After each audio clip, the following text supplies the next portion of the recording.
Hey guys, welcome back to my YouTube channel and you guys are watching Medical Billing with Nikhil. So दोस्तों मैं फिर से एक नए चैप्टर के साथ आ गया हूँ।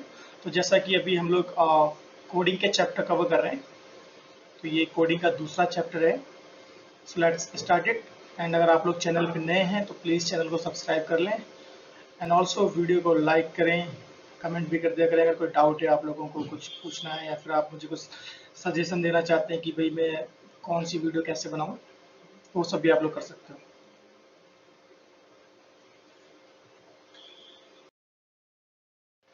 सो प्रीवियस चैप्टर में हमने कवर किया था सीपीटी कोडिंग, जो कि हमारा चैप्टर 9 था। एंड प्रीवियस चैप्टर में हमने कवर किया था almost all about the CPT codes, कि भाई सीपीटी कोड्स की लिस्ट कौन कौन से सीपीटी कोड्स होते हैं, उसमें ईएनएम कोड्स क्या है, एनेस्थीसिया के कोड क्या है, surgery code, radiology code, pathology and laboratory code and medicine and admin code. तो अगर आपने वो वीडियो नहीं देखी तो प्लीज़ पहले वो वीडियो देख लें। एंड ये जो करंट चैप्टर है that is about Medicare annual wellness code billing. ठीक है, तो प्रीवियस चैप्टर में हमने पढ़ा था प्रिवेंटिव कोड्स, तो ये भी सिमिलर टू प्रिवेंटिव ही होते हैं, बट ये ओनली फॉर द मेडिकेयर है। तो ये एक्चुअल में क्या होते हैं Medicare annual wellness visit code, अभी हम आगे जानेंगे। ठीक है, और अगर अभी तक आपने मेरा chapter 6 basic terms of medical billing part 5 की वीडियो नहीं देखी है तो प्लीज़ पहले उसे देख लें, क्योंकि उसमें मैंने ओवरव्यू दे रखा है कि भाई CPT, DX, place of service, सब कोडिंग्स में क्या क्या आता है। तो बेटर आपको ये समझने में ज़्यादा आसानी होगी कि ये मैं यहाँ पे भी क्या डिस्कस कर रहे हैं। ठीक है, तो स्टार्ट करते हैं। तो अभी जो हम medical annual wellness code billing के जो रूल कवर करेंगे, तो इसमें हम कवर करेंगे medical annual wellness visit codes, I mean कौन कौन से कोड होते हैं। देन फिर थोड़ा डीप में जानेंगे कि एनुअल वेलनेस विजिट कोड की बिलिंग फ्रीक्वेंसी क्या है, कैसे कैसे बिल करना होता है, कब कब टाइम क्या है इसका। और फिर हम जानेंगे difference between a Medicare annual wellness visit and a preventive visit code, क्योंकि बहुत सारे लोग सोचते हैं कि यार काम तो दोनों का ऑलमोस्ट सेम ही है, ये भी एनुअली वो भी एनुअली, तो फिर दोनों में डिफरेंस क्या है। तो उस पर थोड़ा हम देखेंगे कि एक्चुअल में क्या है दोनों में डिफरेंस, क्यों ये मेडिकल प्रोसेस में अलग अलग कोड्स बनाए गए हैं दोनों को बिल करने के लिए। ठीक है, एंड देन उसके बाद हम थोड़ा सा जानेंगे how to avoid Medicare annual wellness visit denials, right, कि भाई डिनाइल ना आए तो एक्चुअल में कैसे हमें बिलिंग करनी है प्रॉपर, और अगर आप ऐसे एआर वर्क कर रहे हैं तो कैसे अपने डिनाइल को इम्प्रूव कर सकते हैं, क्या आपको उसमें रिव्यू करना है। तो ये भी अभी मैं थोड़ा बताऊंगा। तो सबसे पहले हम बात करते हैं medical annual wellness visit codes की। So Medicare annual wellness visit also yearly appointment intended to prevent illness and detect health concerns early before symptoms are noticeable. Same thing जो हमने प्रिवेंटिव कोर्स के लिए डिस्कस किया था कि भाई, तो ये भी हमारी ईयरली अपॉइंटमेंट होती है इनकी, साल में एक ही बार अलाउ होता है ये कोड भी, एक सर्विस। एंड सेम थिंग कि भाई कोई पेशेंट के अंदर कोई भी डिसीजेस मेजर रोल करे, मेजर बन जाए, या फिर उसको बीमार नहीं है तो भी वो अपना रेगुलर चेकअप के लिए डॉक्टर के पास जाता है एनुअली, कि भाई सब कुछ ठीक चल रहा है उसके साथ या नहीं। ठीक है, कोई सिम्टम्स तो अंदर ही अंदर नहीं हो रहे हैं जो हमें बाहर से पता नहीं पड़ रहे हैं, तो वो एक्चुअल में टेस्ट से हमें पता पड़ते हैं। या फिर मुझे कोई प्रॉब्लम है तो वो मैं जाके डॉक्टर से डिस्कस करूँ, उसे बताऊँ, तो उसके अकॉर्डिंग वो मेरा ट्रीटमेंट करे जो भी है ना। And then insurance plan covers 100% of annual wellness visit. Same thing भी इसमें भी जो भी टोटल अलाउड अमाउंट होता है वो इंश्योरेंस कंपनी 100% कवर करती है, इसमें कोई भी पर्सन रिस्पॉन्सिबिलिटी नहीं लगाती है। And these codes are only covered by traditional Medicare, but some Medicare Advantage plans also cover Medicare annual wellness, that is G codes, right? So ये जो G कोड है, जो Medicare annual wellness visit code है, ये सिर्फ traditional Medicare cover करता है। But कुछ ऐसे मेडिकेयर एडवांटेज प्लान हैं जो आई मीन सारे मेडिकेयर एडवांटेज प्लान मेडिकेयर की गाइडलाइन फॉलो करते हैं, बट कुछ ऐसे मेडिकेयर एडवांटेज प्लान है जो सिर्फ जी कोड एक्सेप्ट करते हैं, rest of preventive code accept कर लेते हैं। ठीक है, तो वो अगर कोई भी डिनाइल दे रहा है तो आप उससे डिस्कस कर रहे हैं इंश्योरेंस से, अगर वो जी कोड मांग रहा है तो आप उसको as per the billing rule आप बिल कर सकते हो, उसमें कोई प्रॉब्लम नहीं है। And we can not bill this code more than once in year. तो ये जो कोड है इसको हम साल में एक ही बार बिल कर सकते हैं, इससे ज़्यादा बिल नहीं कर सकते हैं। और वो कैसे बिल करना है अभी मैं फिर जब फ्रिक्वेंसी का नेक्स्ट उसमें कवर करूँगा तब आपको पता पड़ेगा। Okay, and then Medicare annual wellness visits fall into three categories: as mentioned below, अभी मैं दिखाऊंगा आपको. Each has its own healthcare common procedure coding system code, that is HCPC, SCPCS, that must be used in the right circumstances and proper order. Okay, so ये जो हमारे Medicare annual wellness visit code है, इसको हमने 3 category में divide कर रखा है. बेसिकली 3 ये हिप्पिक कोड्स होते हैं, जैसा कि मैंने आपको प्रीवियस चैप्टर में बताया था, चैप्टर 6 में, कि भाई डिफरेंस क्या होता है एक सीपीटी और एक हिप्पिक में. ठीक है, तो आप वो वीडियो देख लें, आपको एग्जैक्टली समझ में आ जाएगा व्हाट इज हिप्पिक code and what is CPT codes. So these are the हिप्पिक कोड्स. ये जो एक्चुअल में सब इसे सीपीटी सीपीटी बोलते रहते हैं, बट एक्चुअल में ये हिप्पिक कोड होते हैं. ठीक है, so Medicare annual wellness visit code also called हिप्पिक codes. Okay, now see, these are the 3 codes which we build for the Medicare annual wellness visit codes. Okay, so first one is G0402. इस CPT को हम बोलते हैं IPPE. That means Initial Preventive Physical Examination. And then we have second code, that is G043A. और हम इसको कहते हैं Initial AWV. That means Initial Annual Wellness Visit.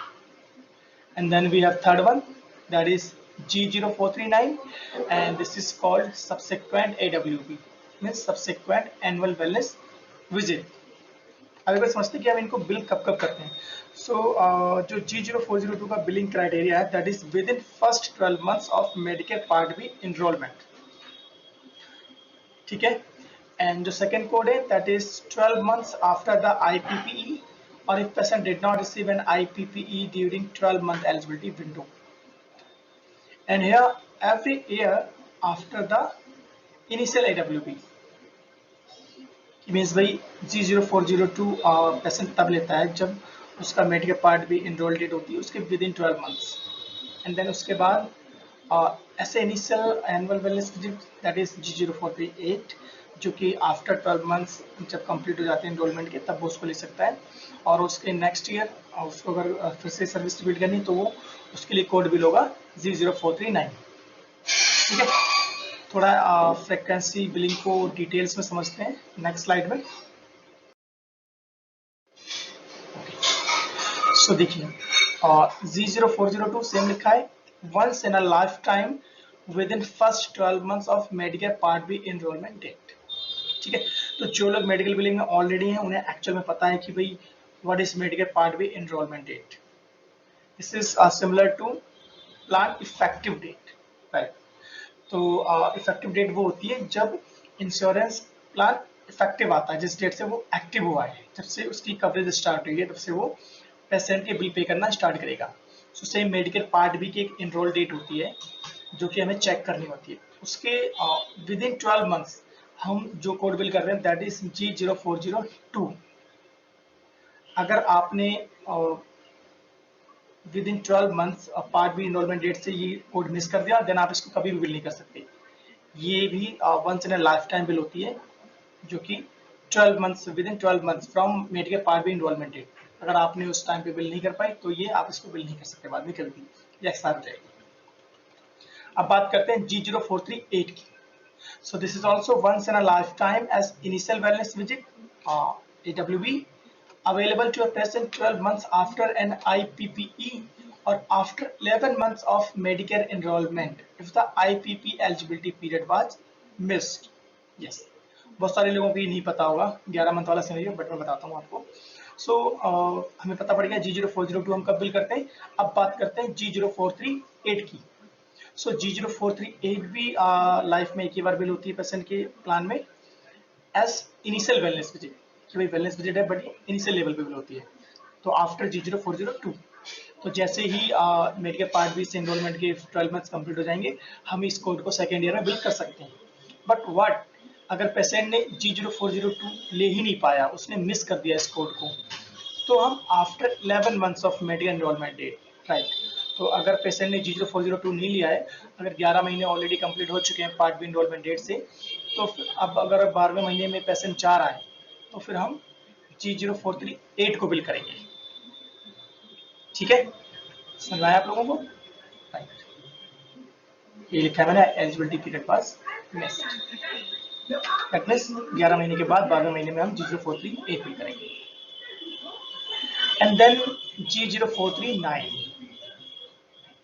ये मेन कोड है जो पेशेंट के प्लान स्टार्ट होने के बाद आफ्टर 2 ईयर यही चलता रहता है। अब पेशेंट ने G0402 भी ले ली एंड G0438 भी ले ली। अब अगर उसके नेक्स्ट ईयर हम कोई कोड बिल करते हैं, so that is G0439 available 12 months after the initial AWB and every 12 months thereafter, means कि भाई G0438 के बाद नेक्स्ट ईयर में अगर पेशेंट एनुअल वेलनेस के लिए जा रहा है तो हम उसके लिए G0439 कोड बिल करेंगे, और उसके फिर से नेक्स्ट ईयर जा रहा है तो हम फिर से उसके बाद में G0439 को ही बिल करेंगे। That means G0402 and G0438 once in a life time है as per their time criteria. अगर आपने उसके बीच उनको बिल कर दिया तो कर दिया, अदरवाइज फिर आपको बैक टू बैक G0439 ही बिल करना पड़ेगा जब तक उसका प्लान सेम चलता रहेगा कंटिन्यूसली। ठीक है, एक दो एग्जांपल देके मैं समझाता हूँ आप लोगों को। So a Medicare wellness visit may be performed in the same calendar month but different year as the previous Medicare wellness visit. ठीक है, मीन्स ये कह रहा है कि एक सेम जो जी कोड है, जो वेलनेस विजिट कोड है, वो आप उसको सेम कैलेंडर मंथ में बिल कर सकते हो, बट ईयर आपका चेंज होना चाहिए in comparison to your previous wellness visit code. कैसे, एग्जांपल से समझते हैं। For example, if a patient had a Medicare annual wellness visit on May 31, 2020, then that patient is eligible again on June 1, 2021. Right? कि भाई किसी ने last year May 31, 2021 को last एक कोई कोड उसने सर्विस ली, एंड देन नेक्स्ट सर्विस मुझे लेने आया एनुअल बैलेंस के लिए, तो जून 1 जून को आया वो 2021 में। So that means already 1 year pass हो चुका है तब वो आया। ठीक है, तो ये तो हमारा सिनेरियो बिल्कुल क्लियर है, क्योंकि ये साल में एक बार अलाउ होता है, तो दूसरा साल लग गया तो दूसरा कोड उसका पे हो जाएगा। सेकंड एग्जांपल समझते हैं। For example, if a patient had a medical annual wellness visit on June 30, 2020, then that patient is also eligible again on June 1, 2021। Right, अभी यहाँ पे क्या है कि अगर आप कहोगे कि भाई जून से उसने लास्ट सर्विस जून 30 को ली थी, बट ये तो अभी जून 1 ही हुआ, तो फिर अभी तो एक साल इसको कंप्लीट हुआ नहीं, क्रॉस हुआ नहीं, तो फिर सर्विस एलिजिबल कैसे है। राइट, तो यही ऊपर यहाँ पे लिखा है, और यही इसकी मेडिकल की गाइडलाइंस कहती है कि भाई अगर सेम कैलेंडर मंथ है, मीन्स अगर उसने लास्ट जून 30 में कोई एनुअल वेलनेस विजिट कोड लिया है और उसका ईयर चेंज हो गया है, सेम मंथ आया, तो ऑलमोस्ट वो 12वां महीना फॉल कर रहा है, तो वो 1 जून से एलिजिबल हो जाता है नेक्स्ट वेलनेस कोड के लिए। सो वही है कि अगर उसने जून 30, 2020 में कोई सर्विस ली है तो वो जून 1, 2021 में सर्विस ले सकता है। And the third one, if a person had a medical annual wellness on June 30, 2020, but if you bill a Medicare annual wellness visit again on May 31, 2021, it will be denied because it is in a different calendar month and too soon before 1 year. Right? यहाँ पे क्या है कि भाई हमने last code जो bill किया था वो हमने जून 30, 2022 को बिल किया था, बट जो नेक्स्ट बिलिंग कर रहे हैं वो May 31, 2021 में कर रहे हैं। मीन्स कि भाई सेम कैलेंडर मंथ में ये आ गया मंथ में, जून, अगर जून 30 की जगह आप जून 1 को बिल कर रहे हो तो वो पे हो जाएगा, बट अगर आपने मई में बिल कर दिया, मीन्स अब ये 11वें महीने में ही हमने बिल कर दिया, 12वां महीने लगा भी नहीं है, so that is with in 1 year हमने सेम कोड को रिपीट कर दिया। बट ये कोड साल में एक ही बार सर्विस एक ही बार पे हो सकता है, मीन्स पेशेंट डॉक्टर के पास एक ही बार वेलनेस विजिट के लिए जा सकता है अगर उसके पास ये सर्विस है। तो अगर हमने सेम ईयर में रिपीट कर दिया सेम कोड तो ये डिनाइल हो जाएगा, तो इसका हमें बहुत ध्यान रखना पड़ता है। हमारे पास मोस्टली डिनाइल आते भी रहते हैं, तो हम लोगों को ये रिव्यू करना पड़ती है पेशेंट की हिस्ट्री। ठीक है, नेक्स्ट स्लाइड पे बढ़ते हैं। ओके, अब हम थोड़ा ही समझ लेते हैं कि भाई डिफरेंस क्या है between a medical annual wellness visit and a preventive visit code. Okay, तो जैसा कि हमें पता है एनुअल वेलनेस विजिट कोड क्या है हमारे, G0402, G0438 and G0439, and what is preventive visit, that is 993812 993997। This is the range for the preventive visit, जो कि मैंने प्रीवियस चैप्टर में कवर किया है, जो मैंने सीपीडी कोडिंग बताई आप लोगों को। ठीक है, तो जिन्हें अभी भी कंफ्यूजन है कि प्रिवेंटिव विजिट क्या है, उनकी रेंज क्या है, कैसे बिल करते हैं, तो वो प्रीवियस चैप्टर जरूर देखें। ओके, अब डिफरेंस की बात कर लेते हैं कि दोनों में डिफरेंस क्या है भाई। है तो दोनों की भाई, ये भी एनुअली बिल होती है, वो भी एनुअली बिल होती है, ये भी प्रिवेंटिव काइंड ऑफ विजिट्स है कि भाई पेशेंट को कोई बड़ी बीमारी ना हो जाए, कोई बीमारी नहीं चल रही है, वो भी दोनों में सेम टेस्ट होती है, लेकिन थोड़ा सा स्लाइटली डिफरेंस है दोनों में। वो क्या है, वो यहाँ से जानेंगे हम। So Medicare annual wellness visits consist of 3 specific visits types statutorily covered by Medicare, and these visits do not require a comprehensive physical exam. Right.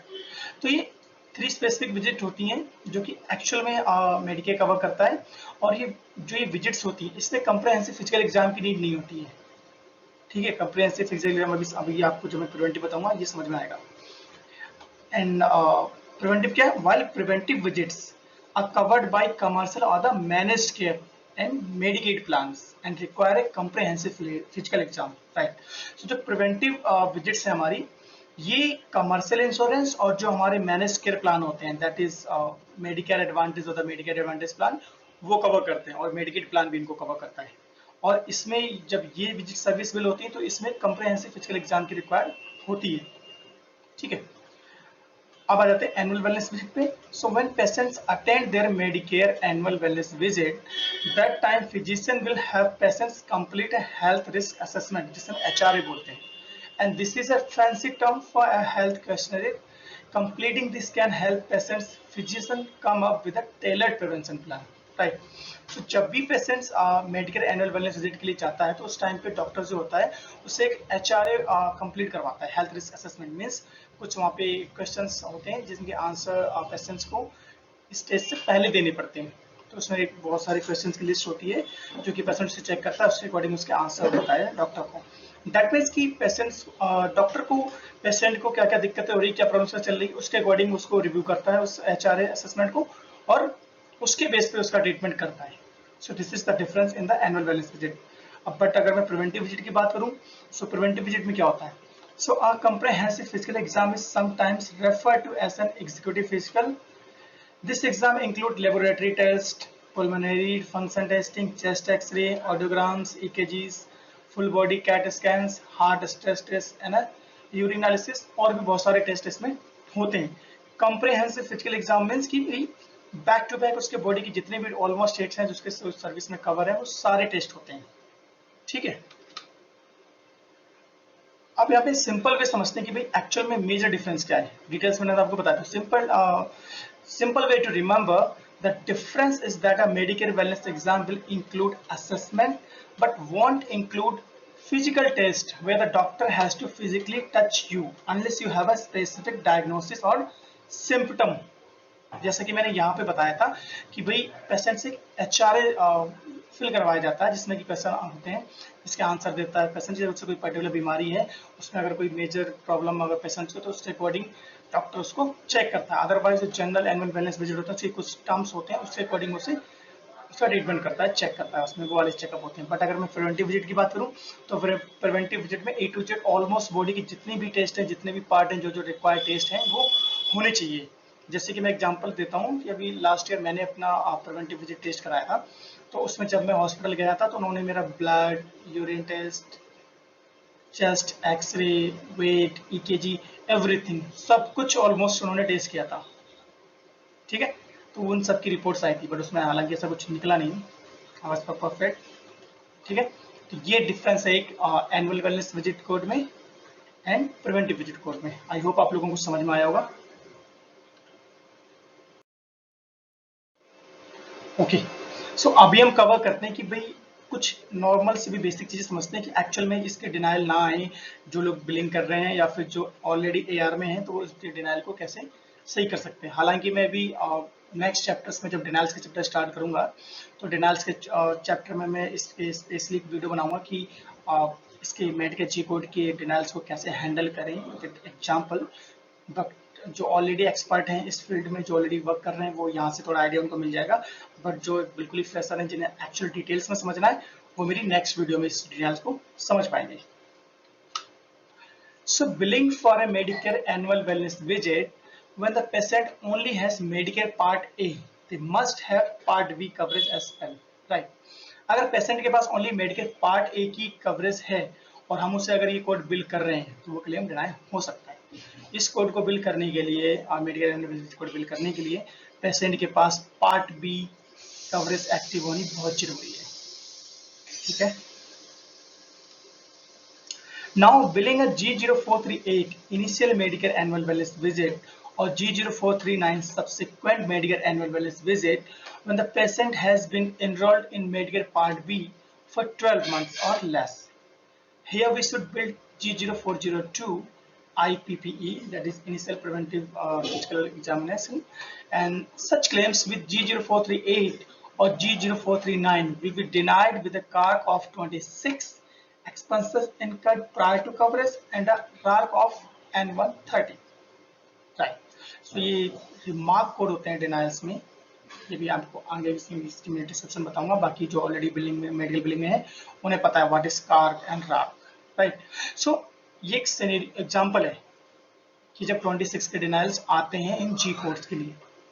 For example, हमने पेशेंट की क्लेम पर G0438 या G0439 सीपीडी बिल कर दी, जबकि जो patients की Medicare part B की enrolment date है वो अभी विद इन 12 मंथ्स है। फॉर एग्जांपल, ये क्या चल रहा है, आज की डेट अगर मैं कंसिडर करता हूँ तो टुडेज डेट लाइक 9 अगस्त, बट जो पेशेंट्स की पार्ट बी की इनरोलमेंट डेट है, part B effective plan date है, दैट इज January 1st 2023, ठीक है।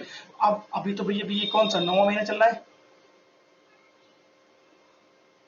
9वां, जनवरी, फरवरी, मार्च, अप्रैल, मई, जून, जुलाई, अगस्त, सॉरी 8वां महीना है, ठीक है, माय बैड।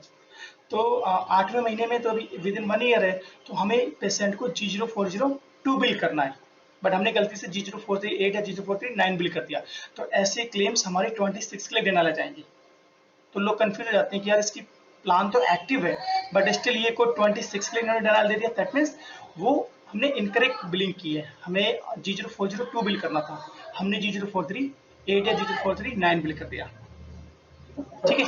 नेक्स्ट एग्जांपल को समझते हैं। So submission of G0438 or the G0439 for a beneficiary for whom a claim with code G0438 or the G0439 has already been paid will result in a denial. That means कि भाई हमने G0438 या G0439 उस patient के लिए bill कर दिया जिसने भी recently with in 1 year same code को सर्विस ले रखी है।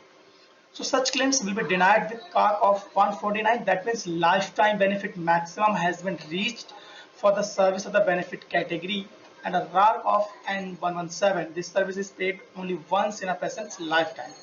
Right? कि means भी अभी लास्ट मैंने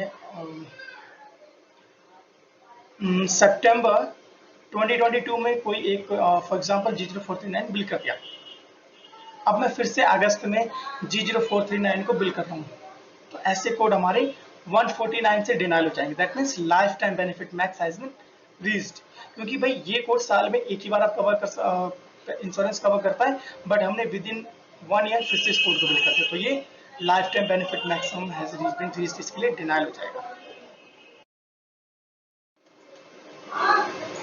ठीक है guys, so thank you for the watching. I mean आप लोगों को ये जी कोड बिलिंग समझ में आ गई होगी, बट स्टिल अभी भी कोई कंफ्यूजन है आप लोगों को तो प्लीज़ आप मुझे कमेंट कर सकते हैं, मैं आपको रिवर्ट कर दूंगा। एंड अगर वीडियो अच्छी लगी हो तो प्लीज़ लाइक करें, और आपका मैंने अगर आप लोगों को लगता है कि कुछ करेक्ट डिटेल्स नहीं थी, कोई कंफ्यूजन है तो आप प्लीज़ कमेंट करें, मैं डेफिनेटली इसको रिव्यू करूँगा। तक लिए थैंक यू, और अगर आपको लगता है कि इस वीडियो से आपको बेनिफिट हो रहा है तो आप अपनी कलीग्स के साथ भी शेयर कर सकते हैं जिन्हें ये जी कोड बिलिंग एक्चुअल में नहीं आती है, और मुझे पता है बहुत सारे लोगों को ये चैप्टर क्लियर नहीं है, but still they don't want to learn, so you can share with them. चलिए बाय।